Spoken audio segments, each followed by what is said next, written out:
Alrighty, welcome to the Global Nerds Podcast, where we go all out on things. And quite frankly, movies have definitely been the subject of a lot of things. Um, well, we got Chris, we got Mark, we got Philip, and it's night. Working for the Yo, yo, day. yo. Hello. Anyone else still in summer movie season right now in their minds? I'm honestly ready for the winter movies. I feel like this movie summer is going to have quite the legacy. This conversation is not going to be stopping anytime soon. It depends on the rest of the movies that come out if they're worth it.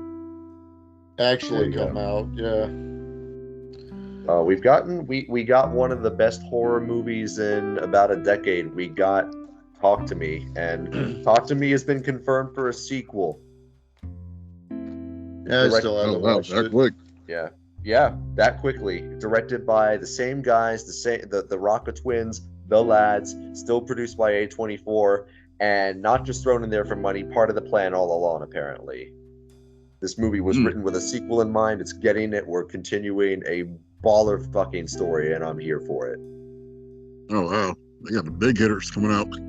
Yeah, and this movie was, again, made by YouTubers. I mean, and it wasn't like Smosh movie quality. It wasn't Fred Trilogy quality. It was a legit... it was like the legit spirit of YouTube and Hollywood combined. The best of both worlds, baby. See, I want to believe you on that, but then I want to see what Markiplier has in store for Iron Lung. Yeah, man. Markiplier makes great movies, man. He makes great content all the while. I've got a good feeling that his movie's gonna rock. I'm just like, I hope he's taking care of his health first at the end of the day. Yeah, because God knows he needs to make another "Oh God, I've hurt myself" video again. Yeah.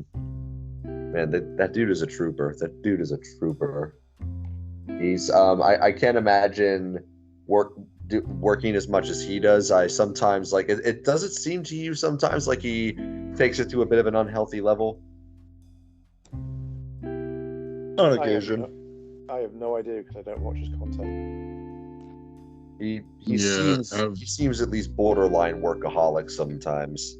And he's enjoying it, so great for him, but like I just hope that it's not part of what's hurting his health.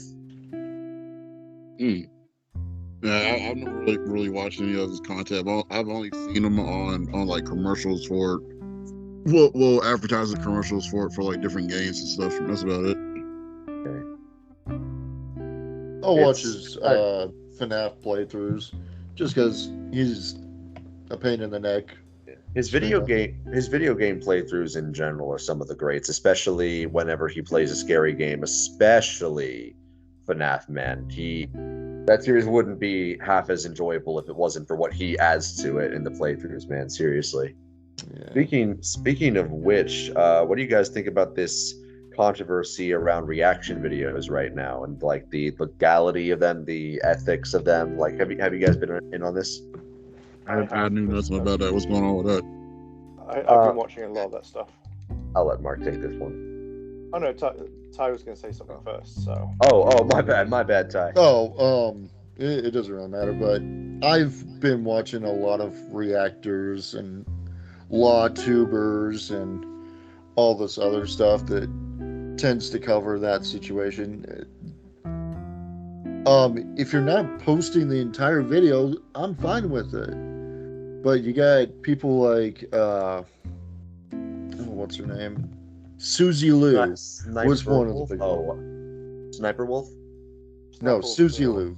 Yeah, Sniper Wolf's the one like really doing the worst version of it though. But yeah, sorry, I know of Susie Liu. I don't really know a whole lot about her. Which one is she again?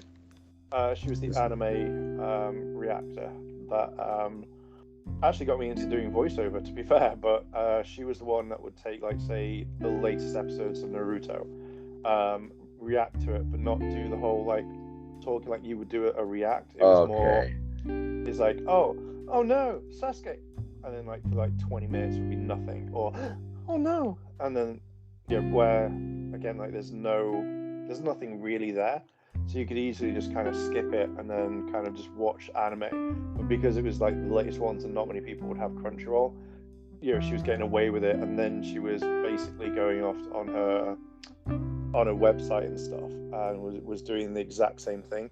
So effectively, she was stealing anime, popping it on there for a quick buck, for a quick view.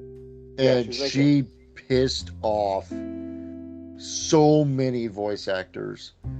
Like they were texting the companies and going, "Hey, we need to stop this." That's what got her website shut down. Yeah, I remember that now. Yeah.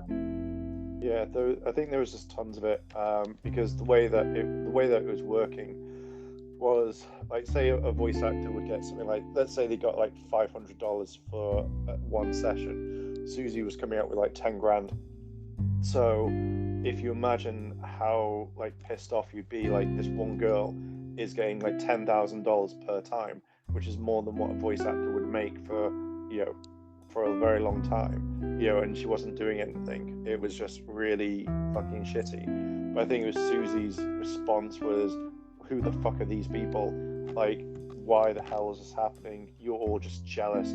You're using my name for clout. And it was just like, bitch, these people have got to make more money than anything at conventions and stuff like that. And you're the one like kicking off with your girlfriend, with your boyfriend. What the fuck? Like, you have nothing on this one. Yeah, and the gal I mentioned a while back, Rachel, I forget her last name off the top of my head. Rachel Messer by any chance? Yeah, Messer. She's the one who was teaching me voice acting. Oh, nice. That's actually pretty epic. Okay. But anyways, she was the one that I went to for that little spiel about what voice actors are getting paid and all that, because of Susie Liu. Like, she was doing a comparison. That's how I know that stuff. Yeah, I'm on the side, just for the record, I'm on the side of the voice actors with this one, definitely. I mean, they're already infamous for getting fucked in the mouth financially, and she goes and makes the problem worse. Yeah.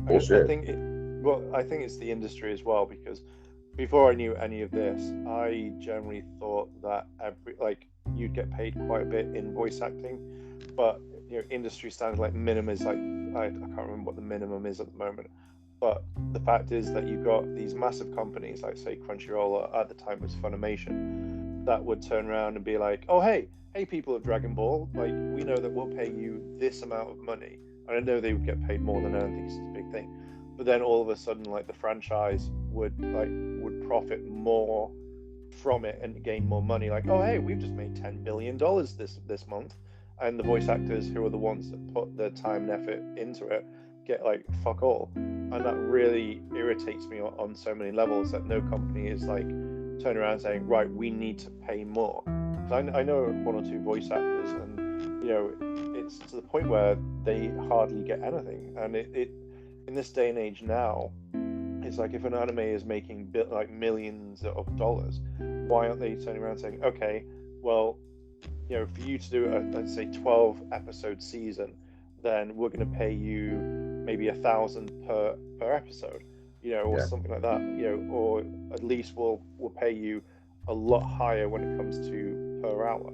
Like, it just baffles my mind how these corporations get around it, because it's like, well, they get around it because they monopolize this shit. There's no proper competition. That's why we need more competition, so that people can be treated better in this industry. Well, it's because, like, with Funimation, now Crunchyroll, is what they do is they go around and they bid for the rights, and Crunchyroll bid for the rights of, say, let's say for example, there's 5 animes on the table, and even if they have no intention of using them, they'll go, we'll buy the rights, and then they'll sit on them. So like, when the whole thing with interspecies reviewers, when all that kind of like massively kicked off, it was Crunchyroll who sat on it, and they were about to dub it until they found out what it was, and people like kicked off. It's like, dude, people like that sort of stuff. Like redo of Healer, it's a really fucking graphic anime, and it's not for the faint-hearted. But they'll like Crunchyroll may have the rights, so like no other company, like say Sentai 5, let's say if there was another company out there, but it's like getting those rights to dub it. And Crunchyroll, sorry. If I say Funimation, it's the same thing. But they won't give up those rights until they go, all right, fuck it, we're not going to do anything with it. And that could be the time when, no one wants to watch this anime anymore, or anything like that, which is really a kind of like really frustrating on like so many levels.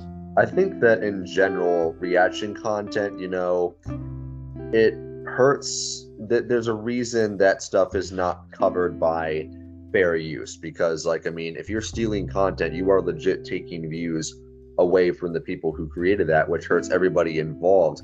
But it can, especially one party that can be hurt badly by reaction content now is YouTubers. Like when somebody like say XQC or Sniper Wolf just watches someone's content and doesn't really add anything to it. If you're just doing it for a Twitch stream, that's okay. But then you go and post that as part of the Twitch footage on YouTube just so you can get the easy views. And even if you argue that's okay, it still objectively hurts the other creators, because the algorithm sees both videos. It doesn't really know what to do. So it's just this is the bigger channel, I'm going to promote this one over the smaller one. Yeah, it legitimately hurts creators. Yeah. I'm kind of in the camp of, if you react to it on stream, but I think to the point where you can't just go, hey guys, I'm now going to go off for a massive wank or a massive shit. I'm going to be at least half an hour. Here, watch this playlist of every other's videos, and then they just disappear. I feel like, from what I remember of Twitch, TOS, there has to be that you have to be engaging on most of the time. But then when I see like XQC, who I think is one of the biggest bitches out there, like Hassan, who I think is also a very massive big bitch too. When I see these people just not even kind of they can't comprehend it, it really winds me up. So like when H3H3, who I'm not a really big fan of, when he started, I'm not a fan of his at all. No. Who is a fan of his? That fucking man baby. How does his wife put up with him? Jesus Christ, sorry. But if you watch his thing when he goes, if he's talking to Hassan for an hour, Hassan can't even turn around and pitch anything. It's just how can you steal this content? Yeah. It's you got caught out because you can't fucking say anything. You're a fucking bitch, Hassan. And then as soon as XQC went against H3H3, the main thing is XQC wanted to get Ethan really riled up so he could be like, ha, I got you on this point. And it's no, bitch, you can't come up with a thing. Hey, I'm going to steal someone's thing, stick it on YouTube, gain that revenue, regardless of when XQC said, oh, it's just a point. I want 1% of it. It's yeah, but that 1% could be something like $10,000. Who knows what it is, because we don't know your analytics. Thing is, I watched parts of that interview. I think I blocked them out because there was just there's so much stupidity in one chat. Jesus. What was that debate even about at this point? It was the point where you'd have XQC trying to come off on point, and it wasn't, because at the end of the day, that you can't turn around and say, I'm going to go steal. It'd be I don't know, you go into a shop, you steal a loaf of bread, and the police catch you and they say, why did you steal it? And you're because I like bread. It's okay, but you've stolen this now, so how, we're gonna have to put you in jail. No, I saw it online and it was absolutely fine. I saw someone just go steal a little bread, and I decided to do it because I thought it was okay. It's no, bitch, it's not. Or use the latest riot in New York, for example. Oh, I rioted for this because I could win a PS5 if I did the most damage. Oh yeah, that shit. Yeah. So I don't know. I knew about that one, but I didn't know about I knew it was about PS5s, but I didn't know if it was about damage or anything like that. I don't think it was about damage, but this Twitch or Twitchy, whatever you want to call him, did he's call a for streamer. violence. Yeah, he did call for violence. He did call for people to go riot. Now, just to win a PS5. Right now. I actually saw the video on it. I saw like the video and the news report and everything on it. So what he did, like it was either like 2 days beforehand or he was on stream, and he had announced on stream that he was going to be in some part of New York. I forget which part, Lincoln Park in New York, and he was going to be giving out PS5s and laptops and different things and so on and so forth.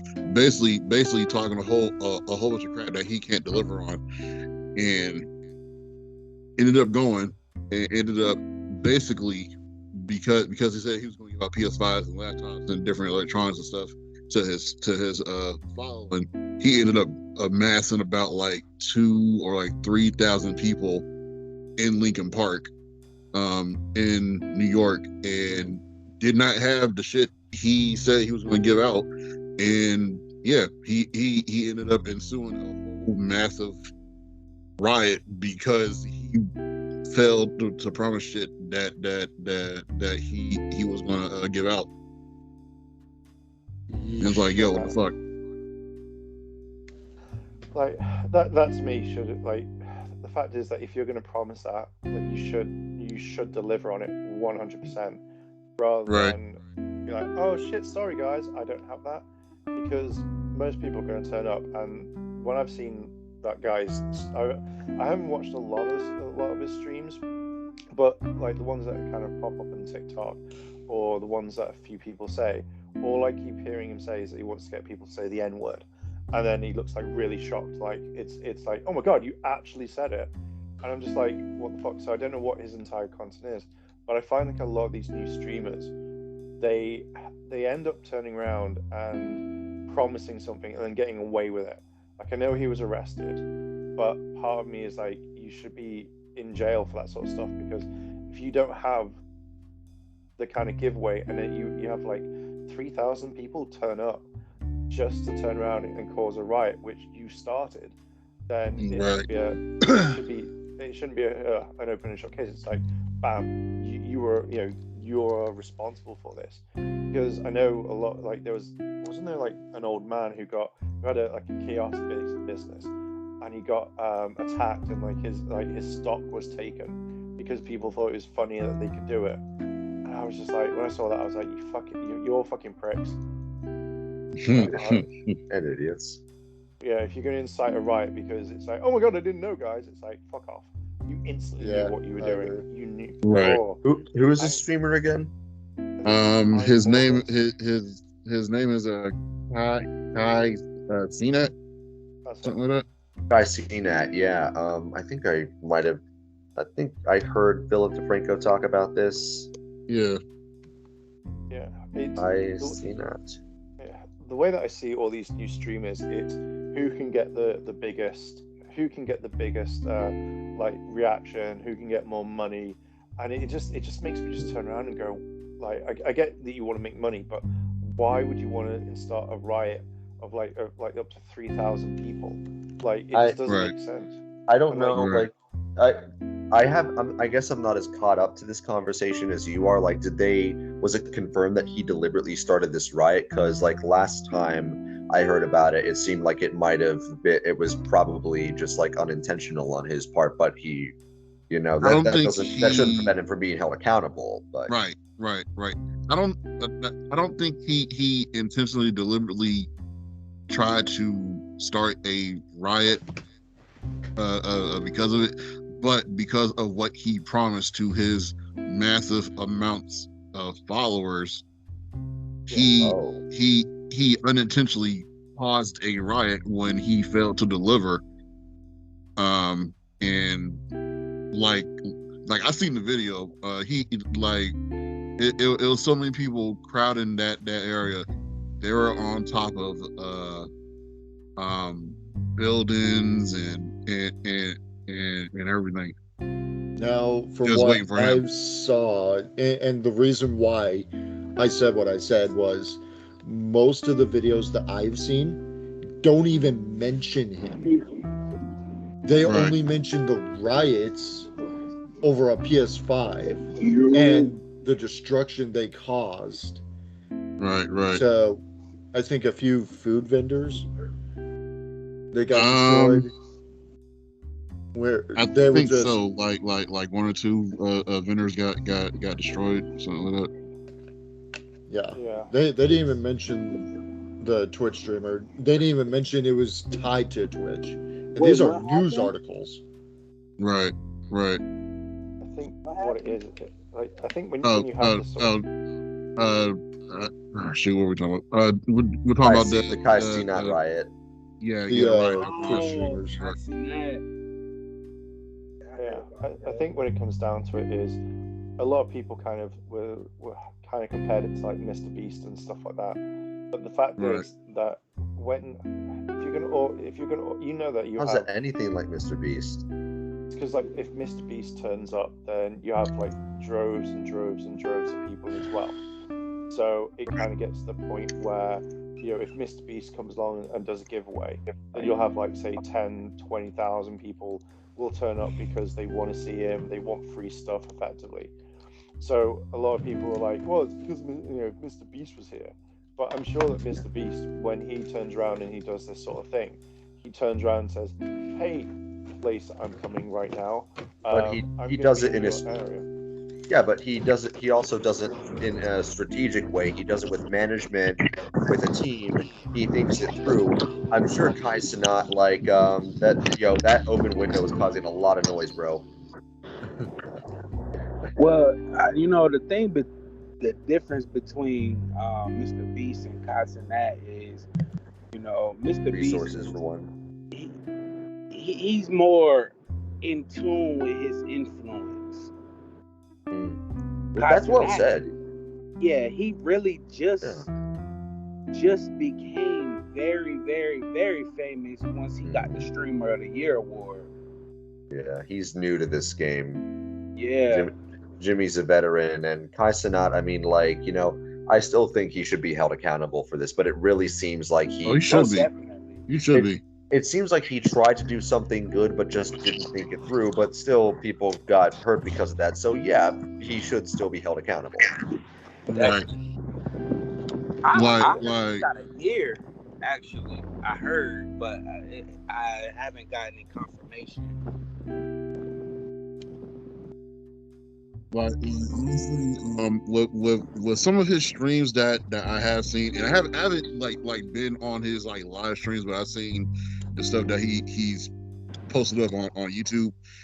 Like it seems with him is that he's more of a instigator. He instigates stuff, and then when it gets out of hand, he'll back off and just let it fizzle out. I mean, hands down, he's a kid. He's not responsible at all. Did you see what they did to their house on July 4th? Nope. They blew up their whole mansion. Literally. Oh, was that the fireworks thing that they did? You talking about when he had fireworks in his room? You talking about that? Yeah. They blew the whole mansion up. It wasn't just him. It was the whole AMP crew. Yeah, I heard something like that, but my mind goes to why would you want to do something like that with fireworks, and why would you want to like destroy a place and be like, whoops, didn't realize this would happen. I mean, you know, when you don't have proper management and you are 18-year-old millionaire, I mean, what else can you really expect? I mean, I can understand what you mean, but then part of me is just like common sense. Like, if you turn around and, you know, took a gun and then shot at the wall and be like, oh, I didn't know there'd be a hole in the wall. Whoops. You kind of think, common sense, man. Common sense. Yeah, unfortunately, some people just don't have that. I think it just, yeah, it winds me up. But I mean, I don't blame Kai for the riots and whatsoever. I just kind of think that if you know that you've got a big following, say if you had like 2 million, 3 million people, then what it's like, right, we'll have to plan this. But then if his management team, whichever team that he has, should have turned around and gone, yeah, we should at least try something, and it's to the point where it's just like, why aren't they doing their job? It baffles me. I don't think they have management. Oh, I don't think him or his friends have management. They just got rich and bought a mansion and moved in. Like that was them. I don't think so. They got rich, bought a mansion, moved in, and started doing dumb shit. Yeah, I don't think they had, like, nobody is backing them, no kind of agency or anything. It's just them in that house streaming all day. I mean, he even stopped making the little funny videos where he used to go around the different states doing stupid shit. Well, it's better than the home invasion guys, people, or videos. Oh, fuck those guys. I have not seen that. This was a couple weeks ago. They invaded homes. They invaded homes as pranks for views, basically. Nah, bro, that's how you get shot. Yeah, and you kind of bring it on yourself with that kind of just fucking asshole stupidity. Right. Yeah. But I mean, yeah, if we're talking about Mizzy, then I think quite recently he was admitted to a mental hospital or something, or a psych ward, and then because I covered this, and I absolutely hate the guy because I hate anything that you go into someone's house and be like, oh, it's just a prank, bro. It's like, no, it's not, because over here in the UK we don't obviously have guns or anything like that. So if anyone, they just incite violence for the turfs.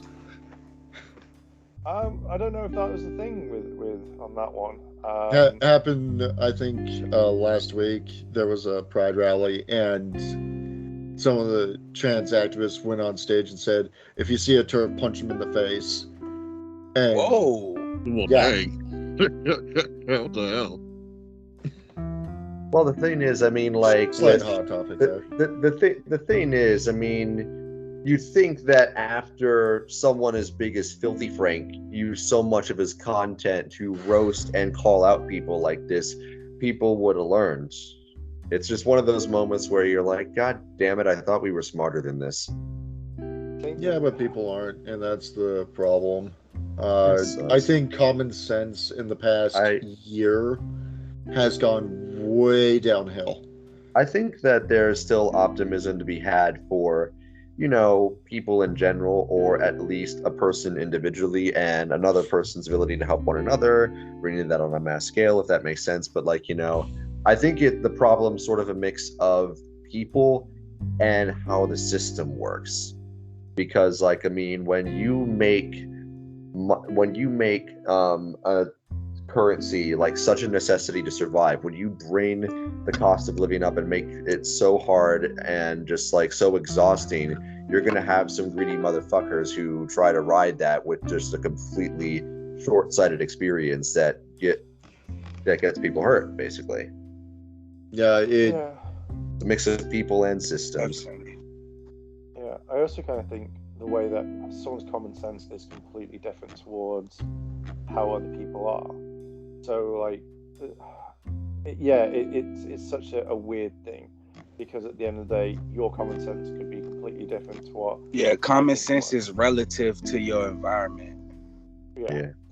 I think with the way that you've got all these people, when it comes to say TikTok or streamers and stuff, where if you're young and influential, you want that sort of stuff. You want to be able to turn around and say, "Oh, I just want to be like this streamer. Like he's my favorite." And I completely understand him and stuff like that.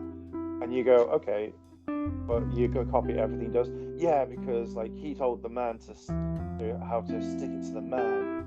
I was like, okay, but that doesn't really work anymore.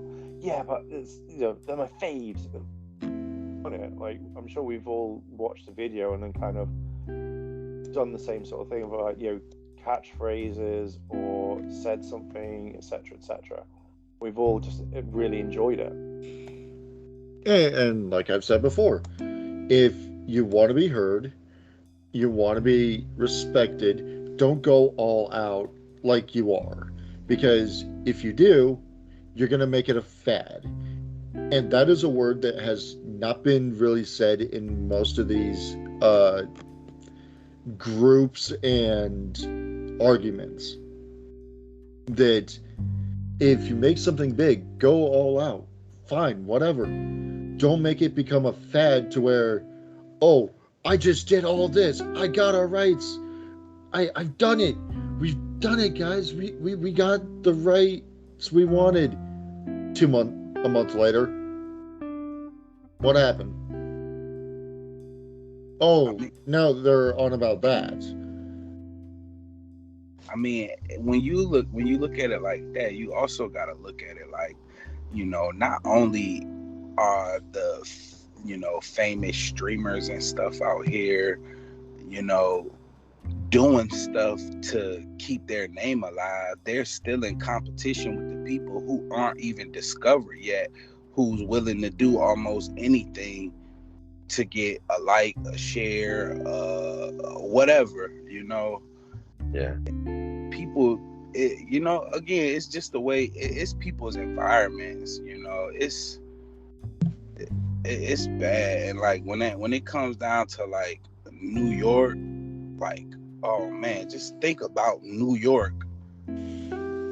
That's some crazy stuff up there. It's just crazy. Yeah.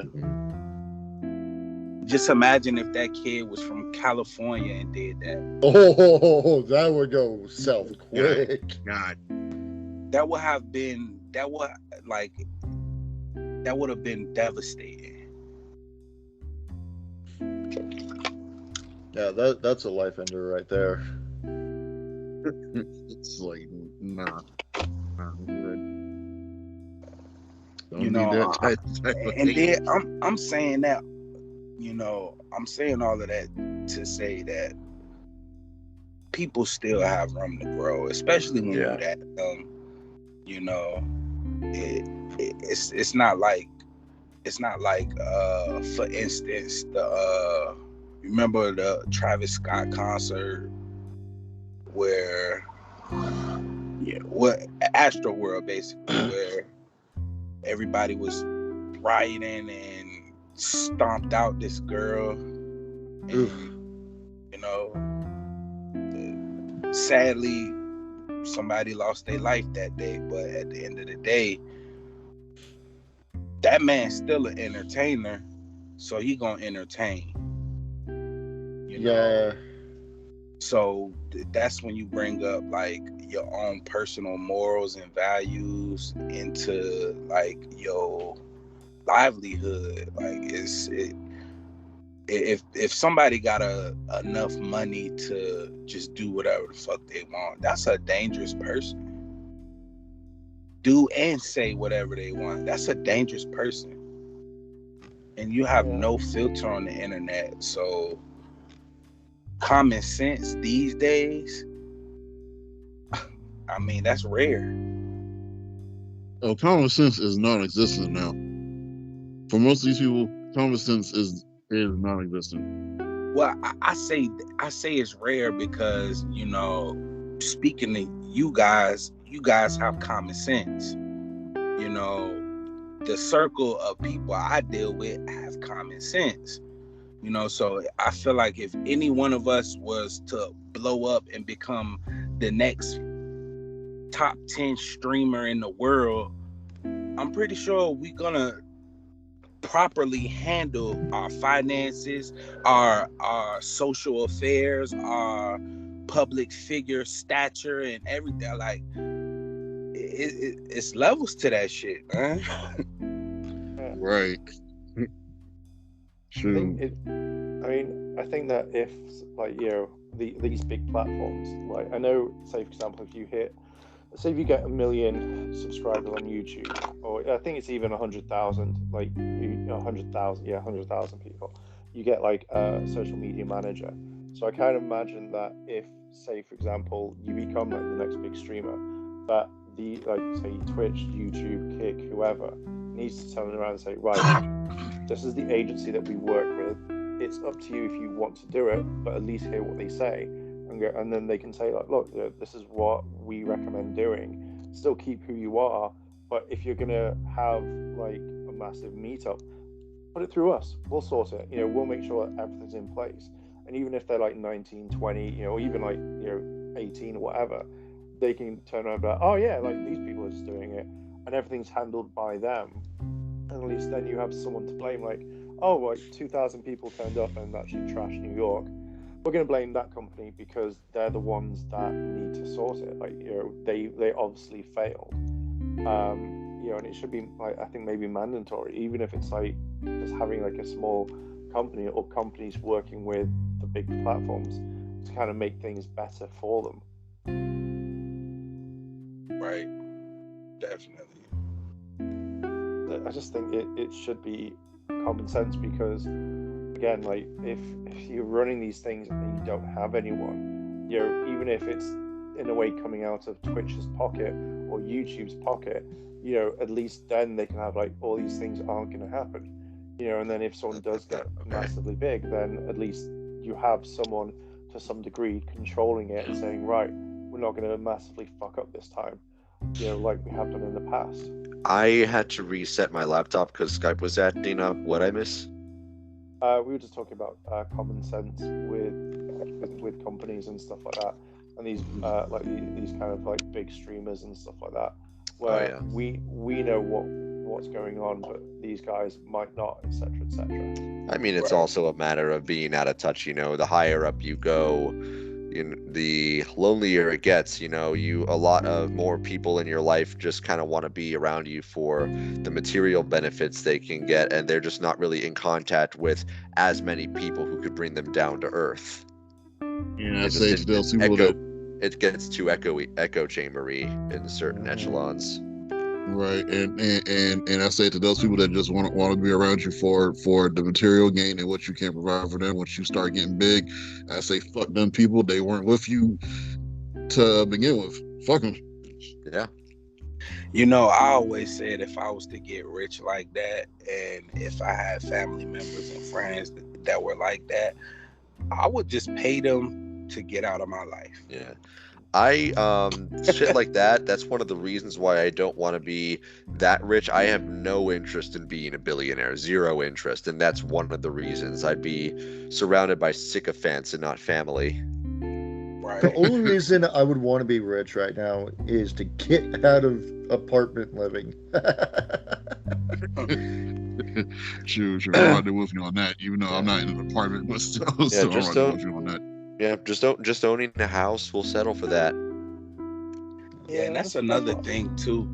Being rich at certain times in your life is pivotal. Also, being rich young, that's wild. Like that shouldn't happen.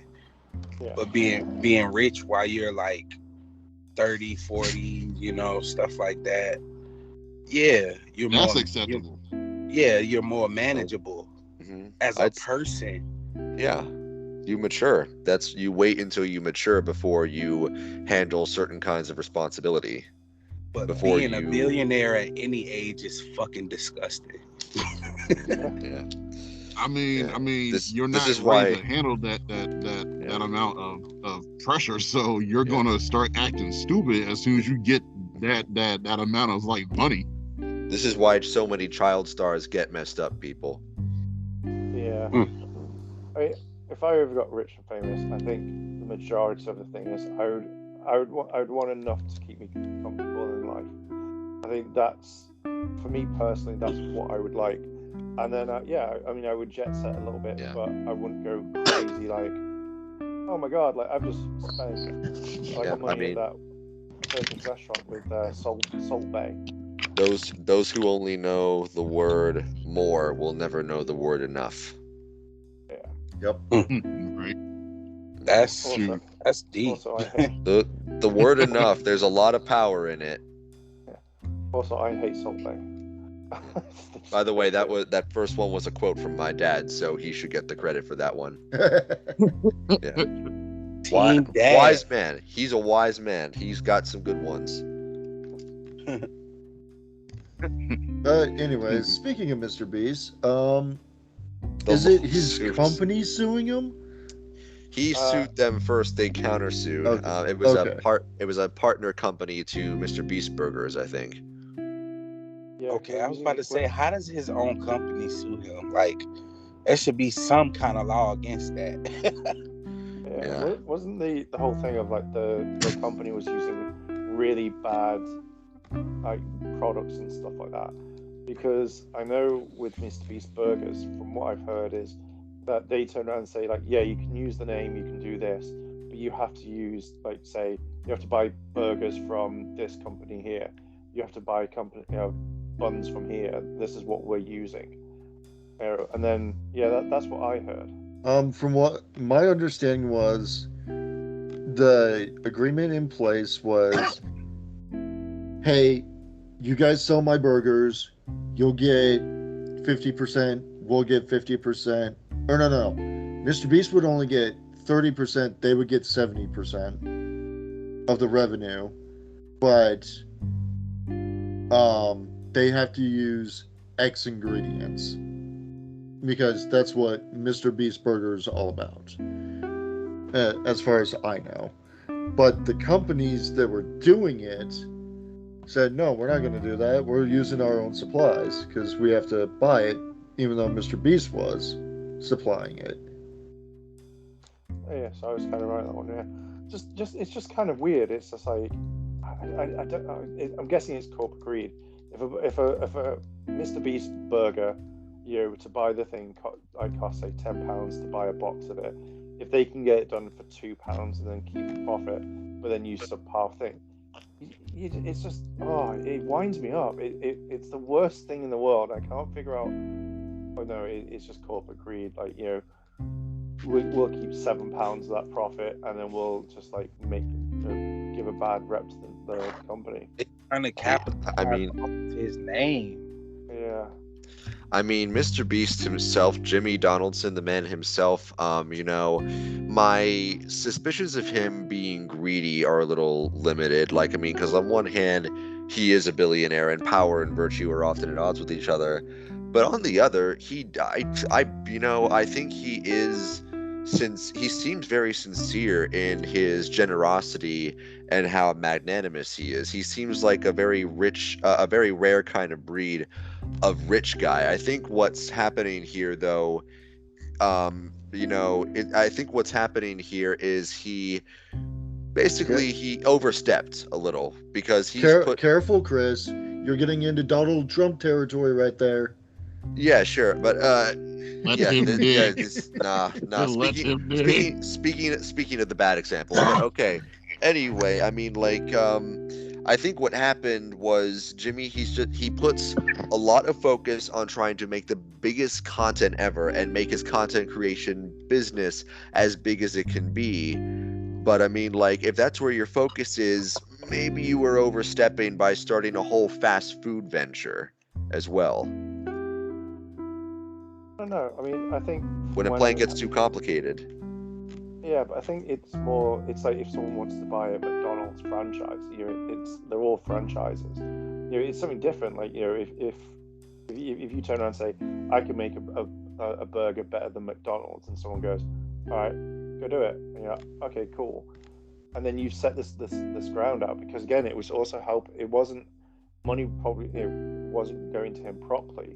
He was helping small businesses make the name, because I mean, look at anything with an influencer name, Prime, that Mr. Beast chocolate. Oh God.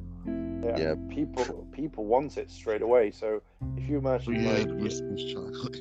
The Mr. Beast, I actually tried it. It was decent. Prime though, dude, what the hell is even is Prime? It smells like someone. It tastes like someone peed in perfume. That's it. Oh God, what the what? It's nasty shit, man. That drink is disgusting. I don't get how so many kids like it. What Oh, the? That's the kind of taste you get when content creators get into shit that they really don't have any business in. It's name brand. That's what it is. It's like if KSI and Logan Paul drink this, then I'm just like them and I'm going to help them out. It's the same thing. It's majority all they just want that thing because like you guys in America, like no one like you guys don't like it that much. Over here, it was so hard to get hold of. Like Garen, it was so hard. Like shops were like you can only have one of this. You can only have they were limiting them over here completely. Good for you guys. Good. It was horrible. It's horrible. It's a horrible product, but again, it's the fans that want it. So if you imagine for Mr. Beast though, if he was, Mr. Beast has always been like helping people. So if he's going to these companies saying like you can keep majority of the profits, we'll take like was it? Did you say 30% or something like that from takings?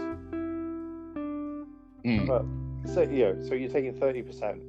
Again, like that's the large majority going to the people that are providing it and cooking it and doing all that. So if a company is just turning around and like shitting on them because of whatnot, I don't think it's right. I think it should be like these are the rules. If not, we'll take those rules. We'll take the name away. It's that simple. Right. This is why if I ever ran a business, I'd need to bring a manager with a better head for business than me on board because you definitely need a plan. Yeah. I think I think people are just taking advantage over a lot because it's people are going to buy the Mr. Beast brand. People are going to buy the KSI brand. Fuck Logan Paul. Right. Now I actually saw a video that was on my IG a couple of days ago. Oh, this one lady, she had bought a Mr. Beast bar. She said she don't know why anybody likes it. She said it tastes like cardboard and rock salt. Oh man, that's shit. I'm like, damn, cardboard and rock salt, like Jesus. I thought the Mr. Beast bars were fine. I have not tried the burger yet. We don't get it over here in the UK, so or it goes off the shelf really, really quickly. So yeah, we don't get anything. I don't know. I'm skeptical. Yeah, I mean, I do want to try like the Mr. Beast chocolate, but I'm not 100% like, yeah, this is like the thing that I need the most in my life. I'm just more like, oh, I'll give it a go. Oh, it's shit. Cool. I'm so glad I only bought it like this once. Well, if I weren't worried about it melting, flying overseas, I'd get a bunch of bars and send it to you. Oh, thank you. Yeah. There's a guy over here. I don't know his name, but like KSI absolutely hates him. It's called Wakey Wines, and you've probably seen it on TikTok. And yeah, this guy, like when Prime was so hard to get, he was selling a bottle of Prime for like £100. So like $100 effectively, and it's not even worth that like whatsoever. Which I think was a stunt because obviously he got his name out there. So he's now selling Mr. Beast chocolate for like £12, so like say $12, and it's just like it's not That's even worth too much. it. Yeah, it's way too much. But because like over here, like because the kids love Mr. Beast and all that, they're more than happy to actually buy it for that price. So the guy's making bank constantly, and I'm just like, I respect the hustle, but that's shit. Oh, you're right. Making money off of a shit product, like damn. Yeah, again, it's supply and demand, which I 100% There's get. no integrity. Yeah. So this guy's like made a fortune off it. I think it's all fake though. When it's like, here's like a bottle of Prime for $100, it's like no fucker's gonna buy that. You know, I think it's just a show. But yeah, I absolutely hate the guy a bit, but I respect the hustle. Right. Just because he could, and he had no motive except for he got hungry and he wanted to eat, so he fought him, and like if he beat him, he would eat him. I'm like, okay, so crying though, oh my god, that's what made it worse. That's what made it worse, bro. The pit of my stomach just dropped every time he start crying, walking towards them. That's what makes it worse. And the whole explanation of why he starts crying when he's fighting someone is because he enjoys fighting them that much. Where he's like, okay, if I beat you, I'm going to be so emotional that I have to eat you, and I'm going to literally cry about it. That's like a WWE heel, man.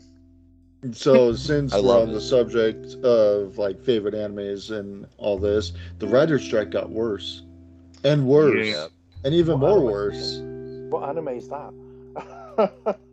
Well, at this point, you can make it an anime because the real life anime, right? Because the visual effects artists, stylists, and reality stars have now joined the fight. Oh boy. Woo!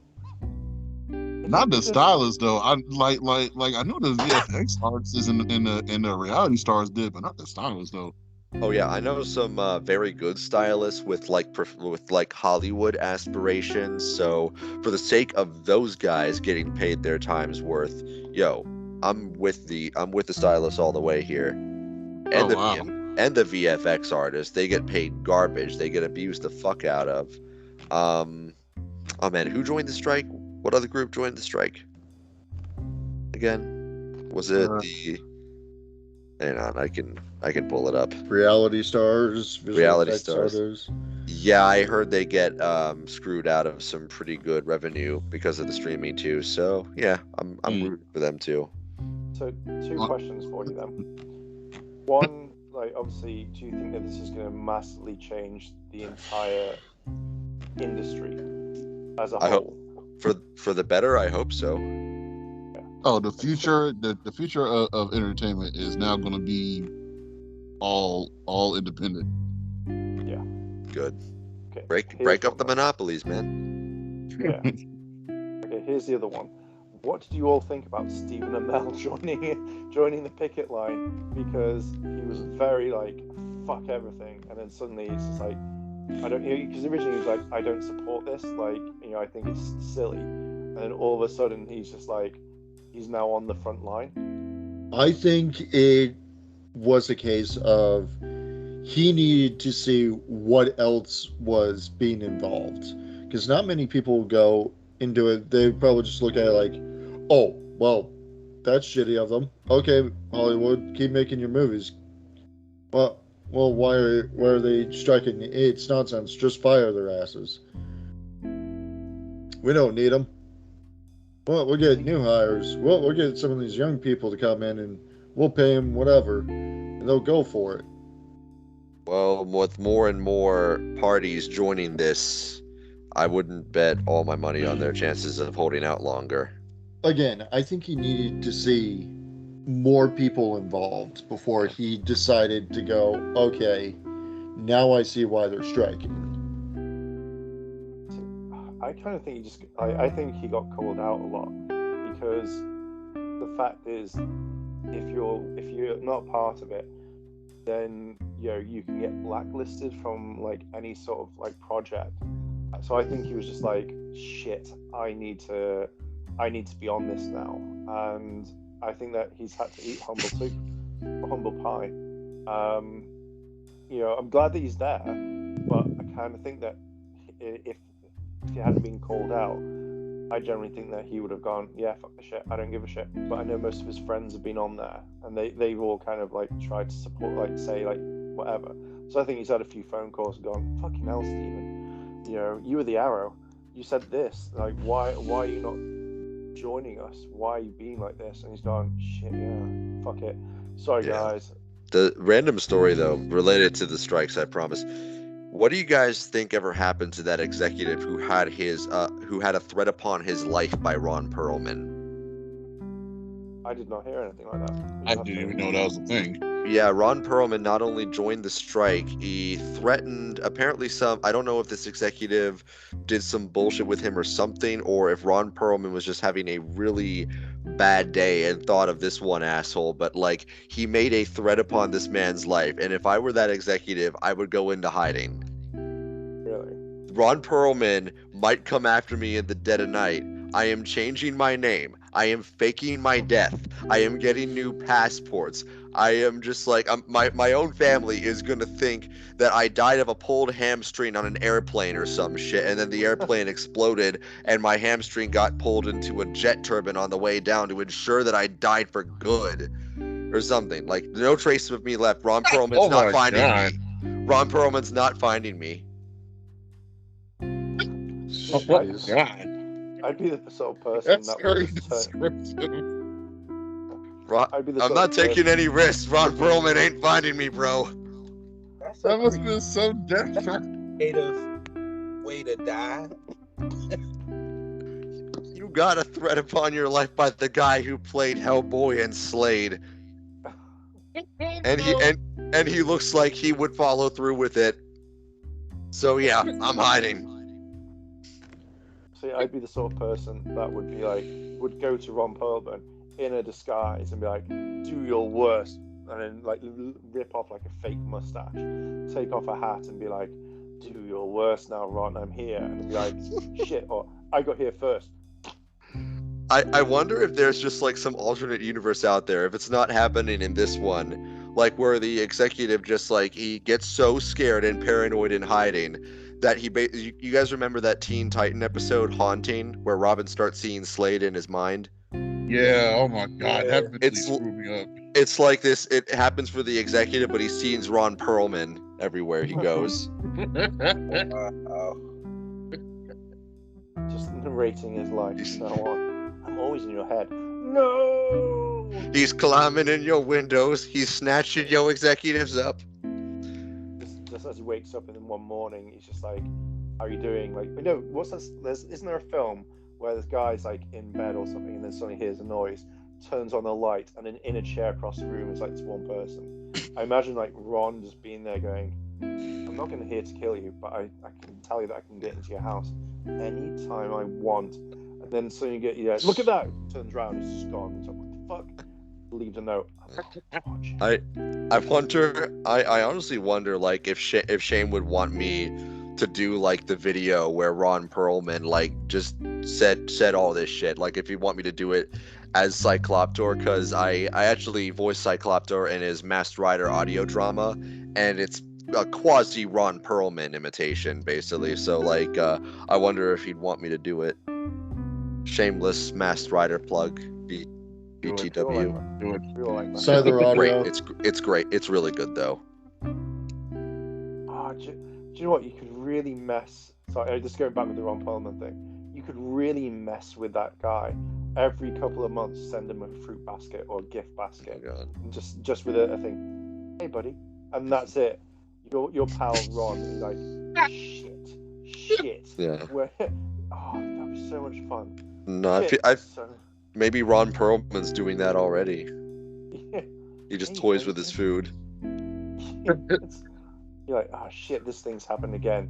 Your pal. Oh no. Oh But- no. If we're speaking of, how creators should be treated, touching back on the reaction content just very briefly, I just want to ask what you guys think. Like, when it's just somebody watching the videos, I think most of us can agree that's a no-no. When it's somebody like, say, Corey Kenshin or Abba and Preach, who don't watch the whole things, but like they make their own commentary, they take out some parts of the video, they add their own stuff and takes to it. Do you think that's ethical? I mean, I think as long as you're not, showing the whole video, like you're just reacting to it, you're just showing certain parts of it, and then Yeah. then talk about it a little bit, then talk about something else, then go back to it. I think that should be acceptable. But if you start, just sitting there watching the whole thing, not saying anything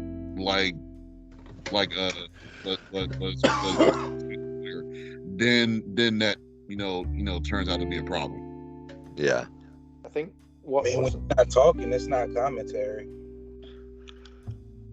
I think what annoys people with it all together is the fact that, I mean, going back to the whole thing like XQC and stuff like that, or Hassan, when they get up and leave and then the video's watching, or when they've argued and said like, oh yeah, but my chat said that they just want us to shut up.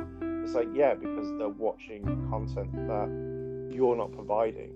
But like, if you watch a little bit of it and then go, okay, watch the first like couple of minutes, comment on it, and then go to the next one, I think that's absolutely fine.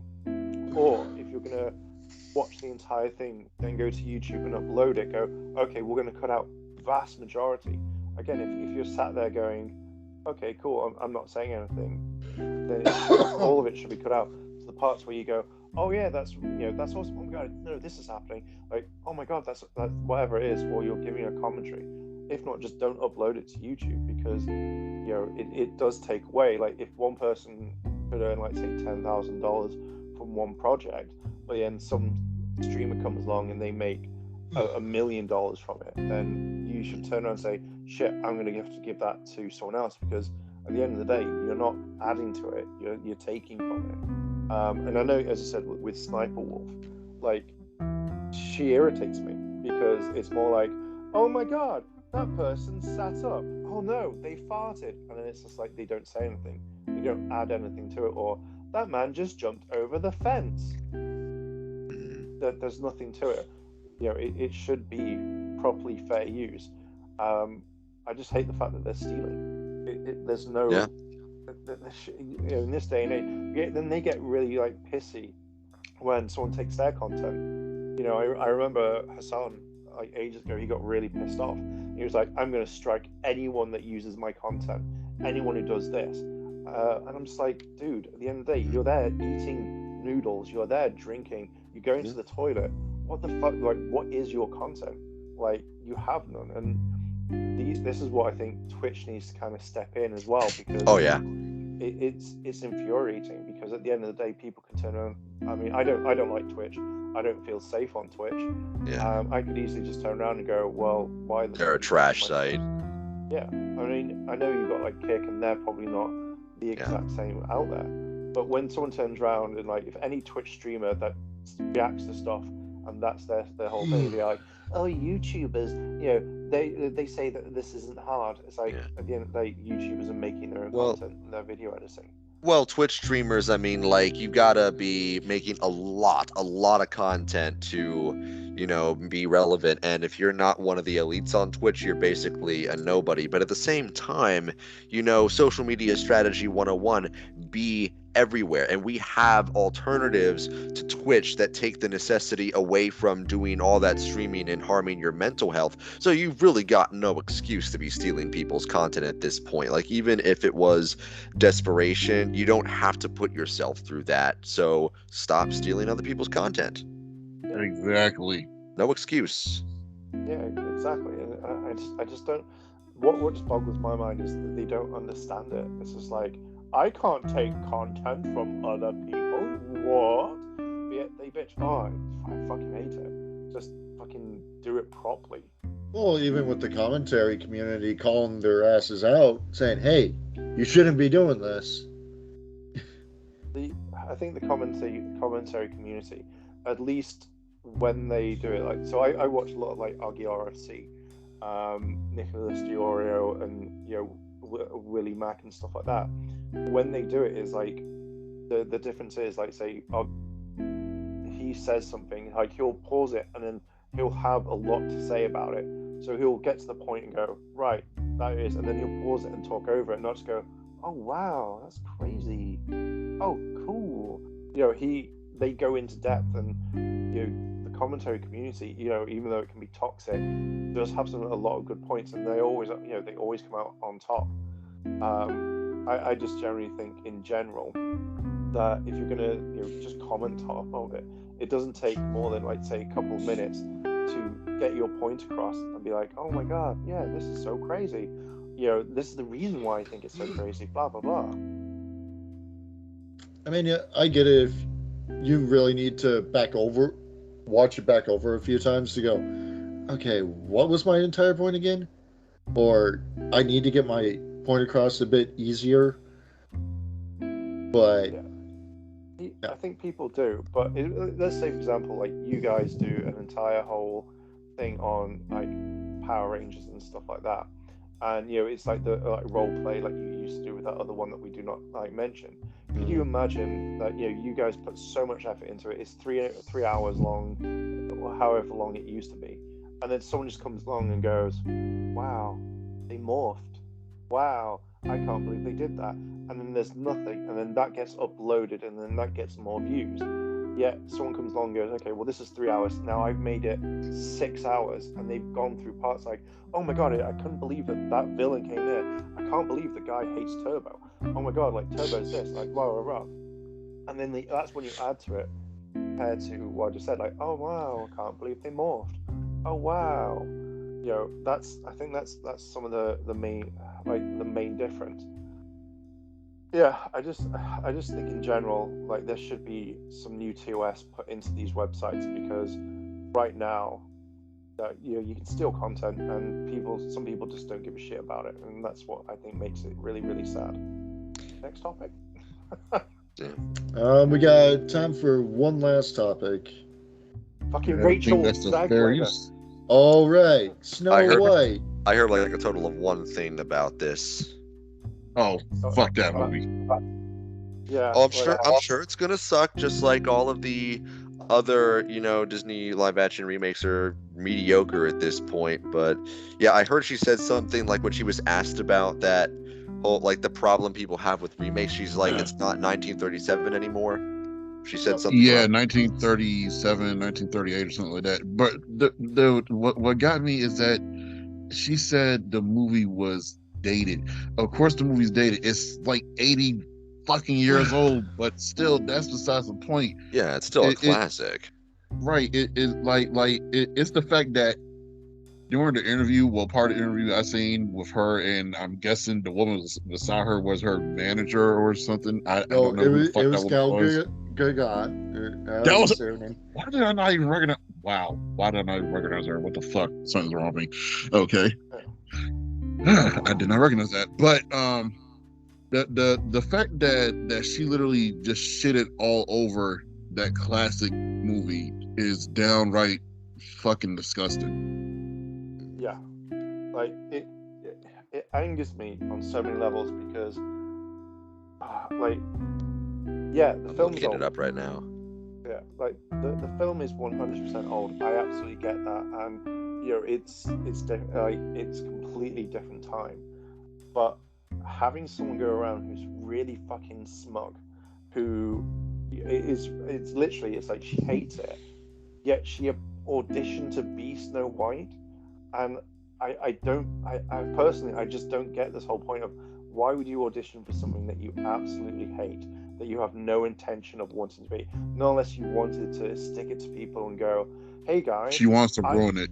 She wants to purposely ruin it. Well, she could probably also see potential and want to go for a new take, and I'm sure that'll work someday. I haven't seen it work yet.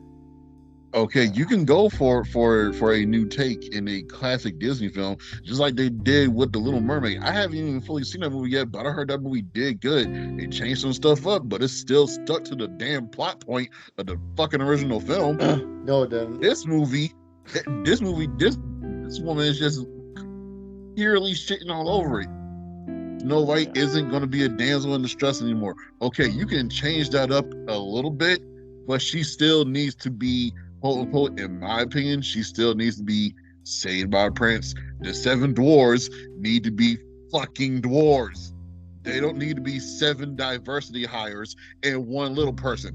I'm sorry, that makes no goddamn fucking sense. Change in pop culture is inevitable. Change is nature, but it's the lack of effort that I don't respect. It's the clear money grubbing, and just like it's just the pure money grubbing that I don't like. There's no effort in these movies. They just want money. And that's how I felt about The Little Mermaid, full-heartedly. Like, they did. Let's cut the time in the water where Ariel is actually being a character and focus on land where she barely interacts with the prince. She doesn't care about the prince. Oh, I still need to go kiss him. Okay, maybe I'll do that. But I got all this other stuff I want to do.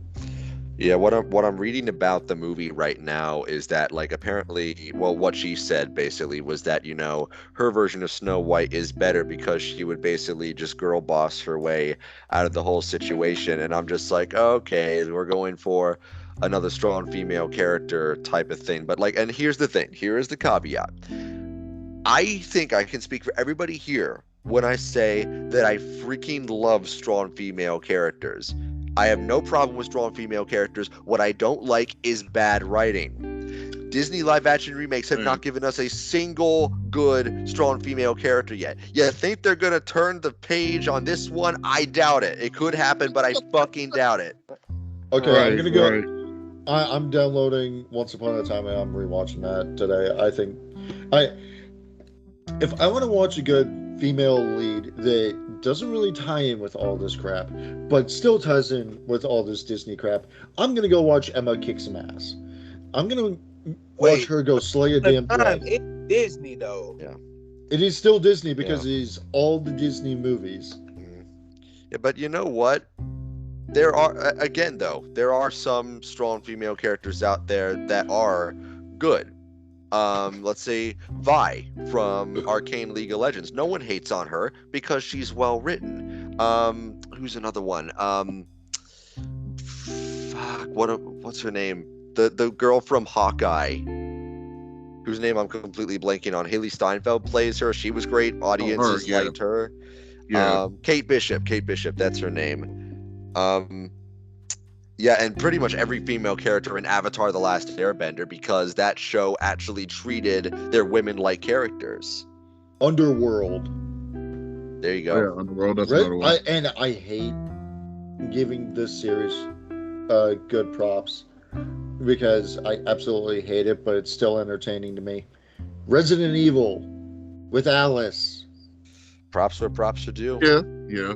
Oh, hey, you guys ever seen Westworld? I've seen it's on my list. Like bunch of episodes. It's on my list. Chick from Westworld, they wrote her character so good. Like, and she went from being shit to her character development was just amazing. Go watch Westworld if you can find it. I don't know if they took it off HBO. Yeah. Another good strong female character. If you guys ever saw Edge of Tomorrow, the movie where Tom Cruise dies over and over again. Oh my God, yes. Rita Vrataski, Emily Blunt's character, she was cool. Right. She was. Yeah, it's just like, you know, make them characters, give them arcs. Don't do what they did with Rey, where you basically take away her journey. Or apparently, it just seems like, and like with Mulan, with the new Mulan, as opposed to the Mulan from the original, who started out completely out of her element, but became the best soldier in that army through grit and perseverance and her determination to save her father and her family. Like, you just make it so that, oh, she's perfect from the beginning and she has to hide that. Where's the arc? There's no arc. 100%. It's not that we're shitting on the remakes to shit on them. And they're just bad. Make your movies make sense. Write it better. We didn't need a Scuttlebutt song. Sorry, Darrell. You are wrong. We did not need that Scuttlebutt song. I still haven't seen the Little Mermaid movie, and it sounds like I shouldn't be in a rush to be.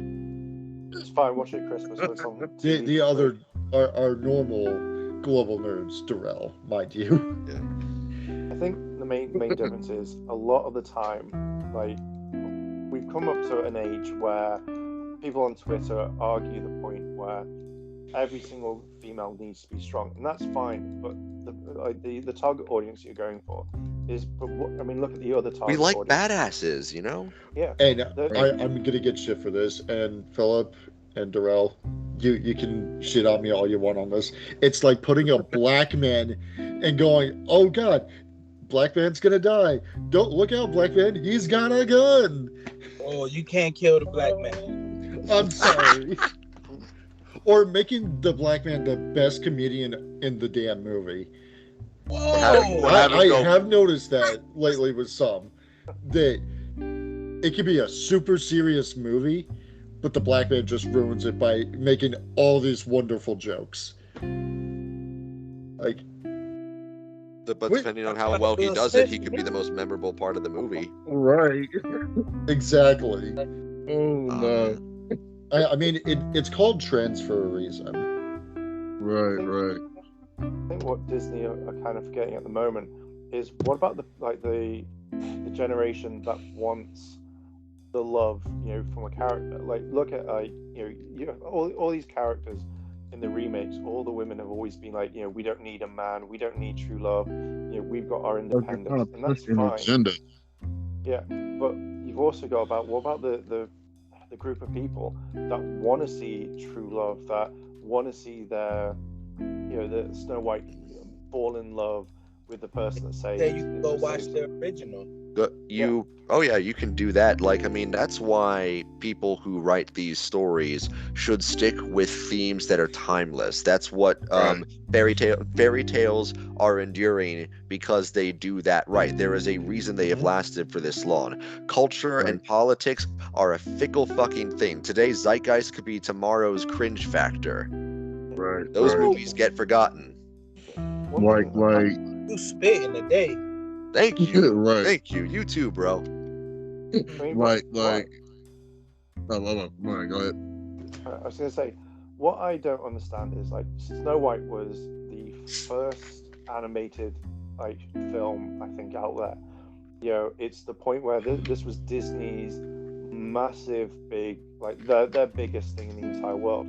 The actress who played Snow White originally, she was she couldn't do anything. Like, in a contract, she could never have any other job whatsoever, because Disney didn't want that voice to be out there to kind of change things.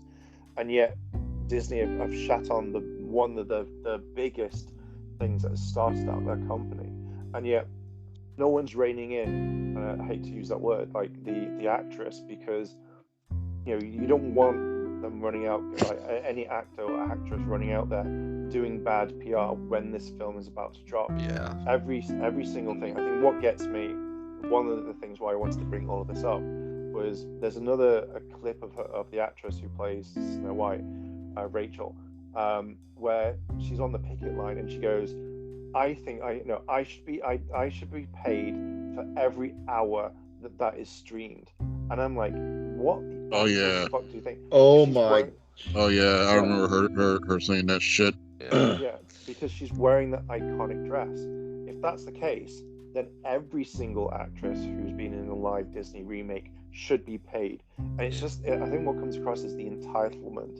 It's like, I never watched Snow White when I was younger because I was scared of it.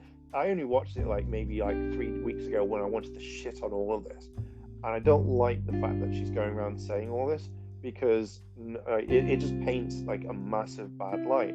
And it doesn't just affect with Snow White. She's apparently going to be in Hunger Games.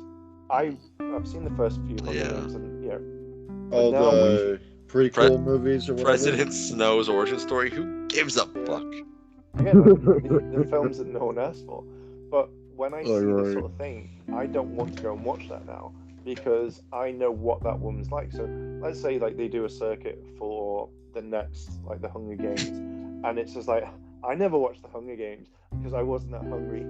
Anyway, I think my character's this should be the best thing in the world ever, because I demand it. It's bitch, you're the person that waves in the background, no one cares. She's well, I kind of reimagined this to be the Thirst Games because I'm wearing a crop top and you can see my boobs. Anyway, I didn't watch this because it's shit. I'm fuck off, Rachel. No one likes you. Yeah. I mean, go on your redemption arc. In every in every good movement out there, you always have a bunch of people who are just I get it. It's all about me. Yeah. And Right. like Rachel Isn't that Zegler's about doing 90% of the communities nowadays? they're vocal. I'm sure that doesn't make them most of them. I mean, Twitter trolls do not represent the vast majority of humanity. Agreed. To any aliens out there, they are a vocal minority. We are not all like that. Yeah, Some of us are civil, so just Yeah. But yeah, I mean, like it's a weird thing. You've got like a lot of narcissism going on. I mean, I'm in like sort of limited info here. I haven't seen what she said myself, but it seems like Rachel Zegler is doing a lot of that right now. Jennifer Lawrence, love her though I do, once said she was the first female action hero with Katniss, which is just objectively not true. The White House press secretary called herself a historical figure. Sorry, I'm going back to Sigourney Weaver and Alien. Thank you very much. Thank you. Yeah. Actually, I think there was one before that. There's Weird always narcissism. I'm not sure who. There's some weird narcissism going on these days. Right. But the thing is with the whole Snow White reboot or whatever thing it is now, because at this point it's not even Snow White. And I hate to be that guy that wants it to be portrayed like it was in the anime, in animation, but I'm going to be that guy. It needs to be portrayed like it was in the animation. Snow White, it literally, and I may be called a bigot or whatever the fuck you is out there, but Snow White was literally a fair, literally pale white skinned lady whose skin was literally fair as snow. That's why her name was literally Snow White. Yeah, I mean the thing is though, I think some adaptations they can go right if they have an alternative take. I mean, unpopular opinion here at least, I think, but I actually really like the Last of Us show because of its creative deviations for one. And what's another example? Okay, I'm gonna ask you guys this: what's your favorite Cinderella movie? I don't know. Is it the live action one or is it the original animated one? The one with Brandy. The one with what? With Brandy. Brandy. Oh, I know that one. Yeah, it was a live action Cinderella movie that came out in like the mid '90s with Brandy. We are all thinking of the same movie then. Ever After. Yeah. That's the best one. It is the best one, and when it comes to live actions, yes, Ever After is better, but I'm still gonna go with the original. Okay. I grew up on those movies. All power to you, man. All power to you. But I mean, like, you do have people who like this take better because it was a genuine alternative take to be had, as opposed to being like, hey, people like the remakes. They want to see the remakes. Easy money. Just write that thing again, but with like Twitter fucking trends in there. Go, my page. I think what's another easy thing is the fact is, like, if you from what we know is like this is going to be a huge remake and stuff like that, and it's not going to follow the original. So does that mean that Snow White doesn't actually eat the poison apple? Because that was the whole thing of... She's not going to eat a poison apple. She's going to drink poisoned apple juice. That's what she's going to do. And no one's going to save her. So is that the whole movie?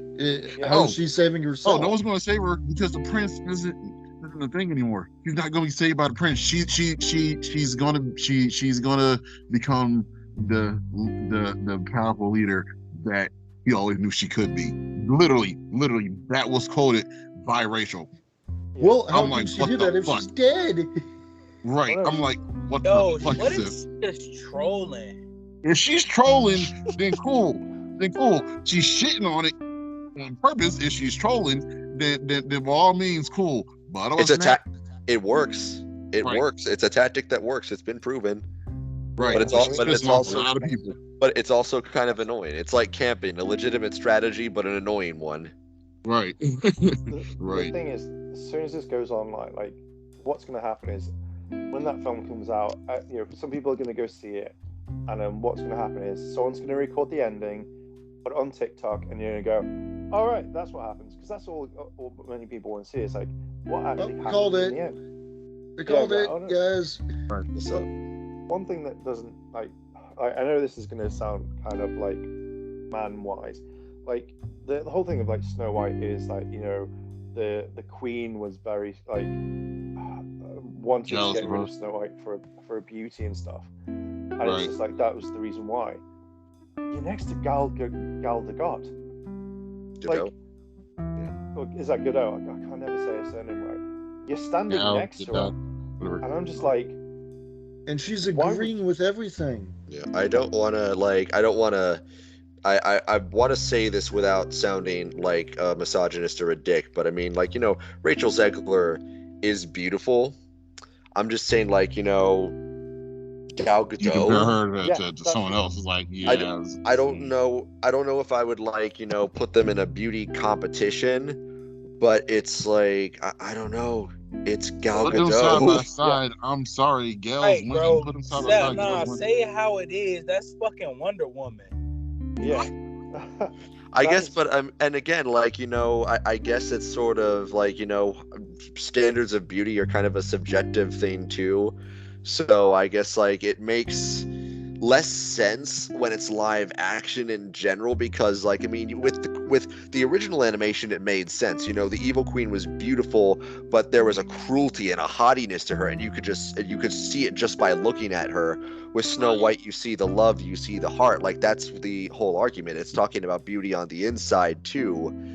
But, like, I don't know if they can manage that in the movie. I guess, sure. But I don't know. I don't trust them to handle things competently right now. Right. Like, Yeah. I really want to know what goes through Disney's mind when it turns around and they go like, we need to make a remake. You know, I can imagine they'll be like, they make a remake of Winnie the Pooh. I know they've already done a film. But Blood they're and like, honey. but it's like, we don't want a bear, right? We don't want a bear. Let's make him. What's the opposite of a bear? Yeah. By the way, did anyone see Blood and Honey? It was awful. It was awful. I No, did but- not see it. It was so Hey, my guy Christopher Robin was the only one to survive. it was so bad. It's such. I heard it was savage. It's not even fun bad. It's just disappointing. It'll become a cult classic. We all know this. I'm sure it will. But Yeah. does anybody else have anything they wanted to add to the Rachel Zegler convo? Because I had something to talk about with Baldur's Gate that I thought you guys would be interested in. Oh, I'm enjoying Baldur's So- Gate 3. Oh yeah, Before we move on to that, I just want to say, Rachel, I know you're never going to listen to this, but you need to get a better PR. You need to get a PR team, and Disney, you need to stop these actors going around and fucking ruining the film, because I don't want to go see this film. I don't care, and I was actually kind of interested in seeing it. So there we go. Baldur's Gate 3. Disney, you've given us some great childhood memories, but that's clearly just one reason you guys are in a rut right now. Get your shit together in more ways than one. Yeah. Right, We right. say that non-maliciously. Yeah. Speaking. Like I'm honestly not gonna waste an hour or 2.5 hours to see this film, and for it to shit on everything that I remember from you know the original. I'm not Because no, I'm Because not it's doing made with shortcuts and corporate greed in mind. Yep. Yep. That will ruin anything and everything, and shortcuts can also ruin shit in the gaming industry, as we know, with, like, you know, microtransactions, early releases, unfinished releases, all these many problems that are pervading the video game industry. And I haven't played Baldur's Gate yet. I hear it's a baller of a game, and the video game industry is complaining because they're like, oh great, now this is going to be the standard that's expected of us. Just so everybody knows, we're not going to be making video games like that because we're lazy. Shame. It's like, I mean, you could, even if you're making the argument that they're talking against entitled fans, it's not a bad thing in and of itself when people want more of your product. That's good. That is a good thing, and you're basically, it's like you could interpret that as a motivating thing. but you're just being, that's just kind of entitled to say, oh, you're just being, you shouldn't expect that kind of standard from us, you know? And plus, people don't realize it's D&D. Grow up. Yeah, Shenanigans are gonna happen. I think it's more than just what it's D&D and stuff like that. From what I kind of understand is Baldur's Gate 3 or the company behind it have come along and said, right, we for 60, whatever, how much it is, however much you're going to pay for it, you're getting the full game. There's probably there probably is DLC coming up later, but you're not. Oh yeah. Yeah, it's not like here's the entire game, but you can't have these two classes or this storyline because you're gonna have to pay it. They put it behind a paywall. They do a few other things, etc., etc. The fact is, they've said there's no microtransactions. You're getting the full game, and good. I mean, you probably all remember back when when you were younger and stuff like that. The Mega Drive or the Genesis, the SNES, Sony PlayStation, like the PS1, PS2. When you went out and said, right, I'm going to buy this game, you got everything straight away. The way that the industry I see at the moment is they've gotten lazy. Like, oh, look at Cyberpunk when that came out, disaster of a game. But to the point where they're like, oh, we'll fix it after you've spent X amount of money on this. And other games where you buy a game, it's not finished because it's been rushed. It's not, you have to buy things, you have to have microtransactions. Look at say Genshin Impact, which I'm playing at the moment. The fact is that there's an entire free game, but yeah, there are microtransactions, but they're not major that you don't have to do it. But the fact is that other games, when they come out, you have this entire thing of, oh, now I have to wait for the patch because my character does this, like it falls through the world. Oh wait, no, I have to wait a week for it to patch, so I can't play it. And I think the gaming industry now is shitting themselves because players or the customers are bored of this whole thing of going, right, now I have to spend extra money. I've paid $60, $100, but now I have to pay another $30 on top to get that extra content to have this game fixing. And the customer is sick and tired. So if the gaming industry is shitting themselves, it's because they should have been doing the things since day one. Make the game, make it playable, add more stuff you need to. If you want to add microtransactions, fine. But Baldur's Gate 3, as much as I don't know too much about it, they've blown this whole thing in the industry up, and everyone's like, no, you're right on that one. Yeah, we should be doing this a lot more. So yeah. I mean, the biggest gripe I've seen with Baldur's Gate 3 is, well, we're only getting player's handbook characters. Give us the rest of the like the shifters and the other things. I was talking with my buddy Link last week when we were playing, and I got to thinking, now wait a minute. We've had Baldur's Gate 3 with 1 and 2. Why don't we have more of the other scenarios? Like D&D and Wizards of the Coast have, I think, 5 different campaign settings that they can dig into for various games. Me, I kind of want EverQuest to come back. But they have all these different ways of going about it. Pathfinder is another role-playing game that doesn't have microtransactions, and that's still pretty dang stable from what I've seen. Honestly, though, what really pisses me off about the video game industry's reaction to this is just like the laziness. I mean, like, they could take this as motivation and inspiration. They could say, they could look at what Baldur's Gate has achieved and be like, oh my god, this is the level we should aspire to, because good things happen. I mean, you look at the animation industry. When Spider-Man Into the Spider-Verse came out, everybody loved it. It did such a great job with everything it was going for stylistically, and we've seen other animated movies replicate that and replicate it well to make themselves better movies, especially Puss in Boots: The Last Wish. I mean, they looked at that, got inspiration, and they made just one of the best movies to come around recently through it. Great things can come from that kind of inspiration, and they're just approaching it with laziness. It's disgusting. Yeah, it's because it's gotten to the point. I mean, maybe they do get kind of overworked and stuff like that, but at the end of the day, we want a good product. You know, I'm sick and tired of having to like say, oh, I want to buy a battle pass, or you know, I have to add money to a game that I've already paid. You know, I can't remember that. No, was it the last game I bought? I think it was like High on Life or something like that. Or no, it was Power Wash Simulator. And you know, they gave away some really good stuff for free. And then they're saying like, oh, if you want more, then obviously you have to pay for it.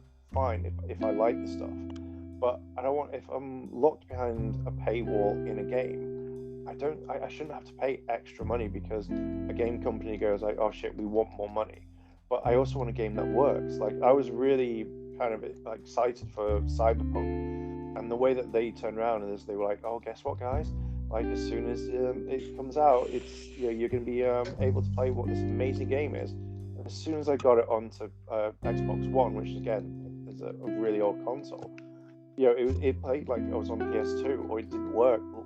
Bad guys weren't working, you know, and it's like, you promised this is the reason why I'm giving you my hard-earned money. I think there has to be a standard. Otherwise, it's just going to be, it's just bad. Like, why should I give you my money now? Because like their next game, if they turn around and say, here's the next game, I'm going to be like, is that going to be like fixed? Do I have to have an uber powerful machine, even though you said it would work on a 15-year-old console? You know, what is it? There was one game like that I've come across recently. That I was really interested in. I can't remember the name of it. Of course, I forget it. I think the main thing is, I think people are now sick and tired of not having a game that is working day one. You know, $60, $100, you know, whatever price is a lot of money. And now people should be able to go like, do you know what? I'm not going to give you my money if you're gonna produce shit for me. Why should I do that? You know, I don't care.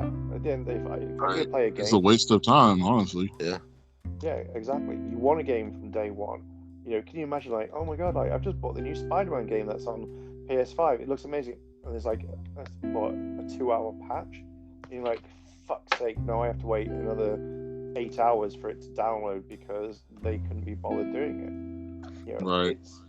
It's frustrating on like so many levels. Like I think honestly, the last game that I've probably ever played in my entire life, that was completely ready from the get-go, out the gate. What was it? The last game I played that had everything ready to go. You just had to unlock it through certain conditions. What was it? It was either it was which Smash Bros was it? Not the current ones, because you got fucking transactions with those. It's not Ultimate. It was either Brawl or Melee. It was either one of those, but they had everything ready from the get-go. You just had to unlock everything in it through certain conditions. Get back to that and stop with all the fucking bullshit transactions. I get why game companies do transactions now. It's a way to line their pockets and fund themselves so they can get more stuff out, but it ultimately hurts them and it hurts everyone else in the long haul. Yeah, exactly. I just think, as I say, I don't mind paying for extra stuff if I enjoy it, but if the fact is that you've split your game and then you've got, like, say, a thing that's meant to be playing it. Let's say, for example, you know, Baldur's Gate, you know, you couldn't play as a bard, but that was actually in the game, but you had to pay to unlock it. Why? Because they want extra money? No. If you add in, like, say, another thing later on, like paladins, and you go, okay, cool, I want to be a paladin, and I enjoy this game, so yeah, cool, I'll start again and I'll buy it. That's fine, but that's added in that they've sat down and gone, now we've created this, now we've made this extra outside it, I mean, look at like say Fallout 3 and stuff like that. From what I remember, I don't think that was all paid locked. But you had so much extra stuff. But you had like 3 or 4 different campaigns added on after. And I was like, I'll buy it because I enjoyed it so much. You know, that's one of my favorite games. That's how it should be now. And I think Baldur's Gate has, you know, actually done that to show people like people are willing to spend silly money on this product so you can actually have it. With that feels like a pretty good place to wrap up. Honestly, anybody? Yeah, that feels good. Yo, thank you guys so much for joining in as usual. And yeah, catch you nerds later around the globe. All right. And remember, Snow White's gonna suck. Yeah, probably. Play more role-playing games.